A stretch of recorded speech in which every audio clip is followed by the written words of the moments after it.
Assalamualaikum warahmatullahi wabarakatuh. Apa kabar teman-teman? Jumpa lagi dengan saya Bang Niko dalam channel Bang Niko Official. Pada kesempatan kali ini saya ingin membahas tentang harta bersama yang diperoleh setelah pernikahan lalu terjadi perceraian atau yang dikenal dengan istilah harta gono gini. Bagi kita umat Islam Indonesia yang merupakan mayoritas, tentu akan juga terjadi banyak masyarakat Indonesia, umat Islam Indonesia terjadi perceraian, ya. Maka lalu kalau seandainya terjadi perceraian, bagaimana dengan harta bersama ini? Atau bagaimana cara penyelesaiannya?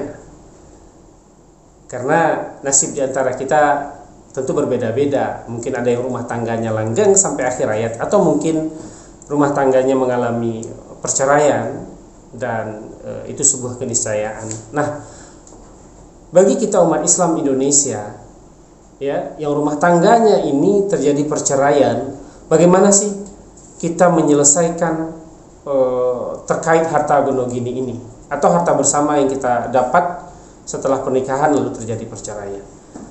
Teman-teman channel Bang Niko Official, harta ya yang kita miliki ini mungkin terbagi dalam beberapa keadaan, di mana ada harta itu adalah harta milik pribadi,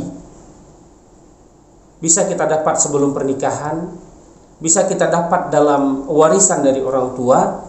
Selama harta kita peroleh di luar dari pernikahan kita, maka harta itu tidak masuk ke dalam harta bersama dan merupakan harta pribadi kita, dan kita memiliki wewenang untuk harta kita itu secara mandiri, secara diri kita sendiri.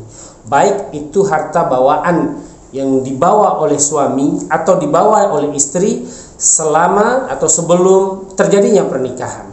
Maka harta yang didapat sebelum pernikahan itu merupakan harta kita sendiri, harta pribadi, ya, harta mandiri milik kita dan bukan bagian dari harta bersama. Lalu harta bersama adalah harta yang diperoleh setelah adanya pernikahan. Jadi kalau ada terjadi pernikahan lalu si suami dapat bisa beli mobil, bisa beli tanah, bangun rumah, dan si istri bisa nyimpan emas dan lain sebagainya, maka seluruh harta yang kita peroleh selama pernikahan itu merupakan harta bersama. Lalu apabila terjadi perceraian, yang harus dibagi itu ya adalah harta bersama, harta yang didapat di dalam pernikahan, bukan harta yang diperoleh sebelum terjadinya pernikahan. Hal ini mungkin kita bisa melihat, kita bisa merujuk ya dalam kompilasi hukum Islam atau dalam Undang-Undang Nomor 1 Tahun 74 dalam Undang-Undang Perkawinan, ya. Kita bisa lihat di kompilasi hukum Islam dimulai dalam pasal 85 sampai 97, kompilasi hukum Islam di pasal 37. Bisa kita merujuk pasal-pasal ini sebagai referensi untuk mengetahui yang mana dalam pasal ini dasarnya menyatakan bahwa apabila perkawinan putus, selesai perkawinan, terjadi perceraian, baik karena kematian ataupun cerainya itu dalam cerai hidup, ya, maka perkawinan putus baik karena perceraian maupun kematian, maka masing-masing mendapat separuh dari harta bersama ini. Nah, dalam Islam sendiri mungkin bisa kita analogikan harta gono gini atau harta bersama yang diperoleh setelah perkawinan lalu terjadi perceraian, ya, maka dalam Islam mungkin bisa dianalogikan merupakan syirkah atau kongsi, ya, karena selama perkawinan mungkin suami yang cari nafkah tapi istri yang mengurus anak, mengurus rumah tangga dan lain sebagainya, atau kedua-duanya pasangan suami istri ini bekerja dan harta mereka ini bercampur, ya, maka ini dinamakan dengan, kita analogikan dengan syirkah, ya, perkongsian di dalam hukum Islam. Nah, apabila terjadi perceraian, bagaimana cara kita untuk membagi atau menyelesaikan permasalahan harta gono gini? Ya, di dalam hukum kita kenal ada penyelesaian perkara namanya litigasi dan non litigasi. Non litigasi adalah penyelesaian masalah hukum di luar pengadilan. Dalam litigasi yaitu di dalam pengadilan. Nah, kalau kita mau menyelesaikan harta bersama ini di luar pengadilan, dalam konsep non litigasi, mungkin kita bisa duduk bersama, berembuk kita, mediasi kita, mungkin itu bisa.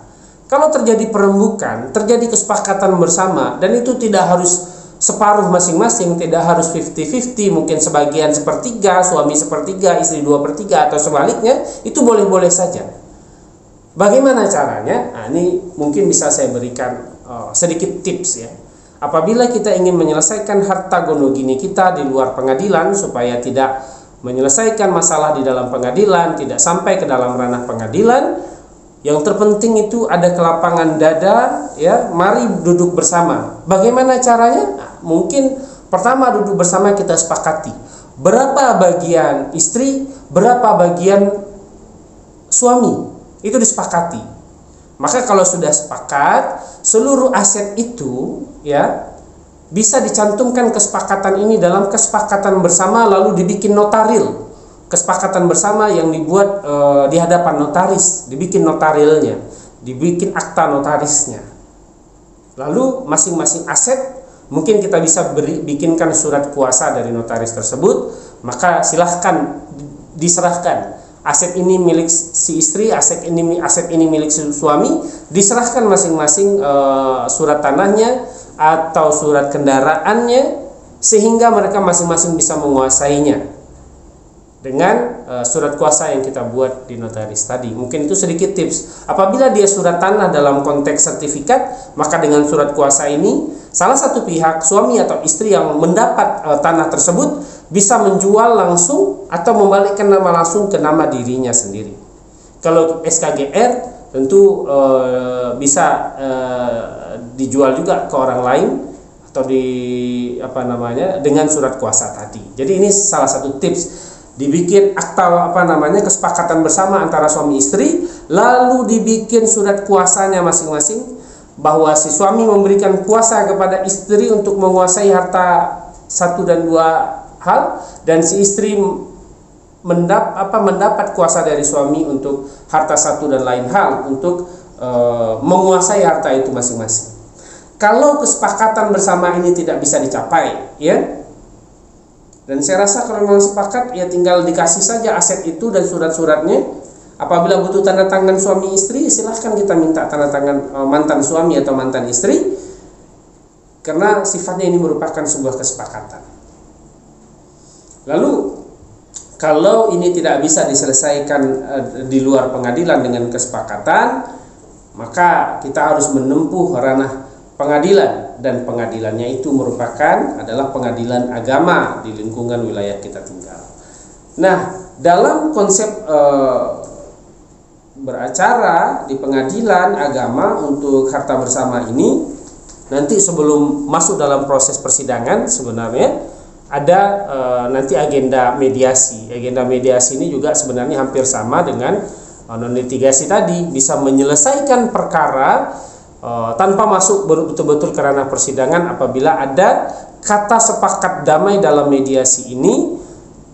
Sebagian harta diserahkan kepada suami dan sebagian harta diserahkan kepada istri, dan ini menjadi sebuah keputusan dan memiliki kekuatan hukum untuk menguasai harta masing-masing. Nah, memang dalam penyelesaian masalah itu bukan yang terbaik itu tentu kita bisa berdamai dengan salah satu pihak. Tapi kalau tidak ada kata damai, maka akan diputuskan oleh pihak ketiga, yaitu hakim. Puas tidak puas, hakim telah memutuskan berdasarkan aturan hukum, maka kita harus terima. Mudah-mudahan video singkat ini bisa bermanfaat. Demikian, jangan lupa like, komen, dan subscribe video ini. Mudah-mudahan menambah semangat saya untuk membuat video-video yang bermanfaat yang lainnya. Demikian, mohon maaf, saya Felaniko mohon undur diri. Assalamualaikum warahmatullahi wabarakatuh.